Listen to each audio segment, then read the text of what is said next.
யூடியூப்ல, இன்ஸ்டாகிராம்ல. அப்ப ஸ்டேட்டஸ் வைக்கிறது, நம்ம பிள்ளைகள் ஸ்டேட்டஸ் வைக்கிறது. பிள்ளைய கல்யாணம் பண்ணி கொடுத்து இங்க ஊருக்குள்ள வரைக்கும் அவ்வளவு பேணுதலான பிள்ளையா எல்லாரும் தெரிஞ்சு வச்சிருப்பாங்க. வீட்டுக்காரர் கூட வெளியே கல்யாணம் முடிச்சு அடுத்து ஒரு 4 நாள் வெளியே எங்கேயாவது போயிட்டு வருவோம் அப்படின்னு கிளம்பி போனால் வரதா இல்ல, ஹிஜாப் இல்ல, ஃபுல்லா ஒரு அது என்ன மேக்ஸின்னு ஒரு ட்ரெஸ்ஸாம், அதுகளை போட்டுட்டு அந்த பக்கம் அருவியை பார்த்து 2 கையை நீட்டிக்கிட்டு பின்னாடி இருந்து யாரோ போட்டோ எடுத்து அதை post. My favourite days, my happiest days, my ever green days. என்னம்மா அவளோட ஃப்ரெண்டு ஃபோன் பண்ணி கேட்குறா கண்ணுக்கு முன்னாடியே, என்னம்மா இப்படி நீ போட்டோ எடுத்து போட்டிருக்கிற அப்படின்னா, நான் ஃபுல்லா தானே கவர் பண்ணியிருக்கேன். அந்த பிள்ளையோட பதில், நான் ஃபுல்லா தானே கவர் பண்ணியிருக்கிறேன்.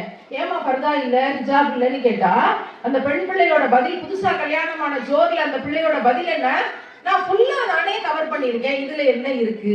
அப்ப அது மாதிரியே நீ ஊருக்குள்ளேயும் வாழ வேண்டியதானே, அதுல என்ன இருக்கு? நீ ஏன் ஊருக்குள்ள ஒரு வேஷம் போடுற, காருக்குள்ள ஒரு வேஷம் போடுற, ஊரையும் காரையும் விட்டு வெளியே இன்னொரு ஊருக்கு போனா அங்க போய் ஏன் இன்னொரு வேஷம் போடுற? அப்ப எல்லா இடத்தையும் ஒரே மாதிரி இருக்க வேண்டியதானே. அப்ப யாரை ஏமாற்றிக் கொள்வதற்காக நமக்கு இந்த வேலைகள்?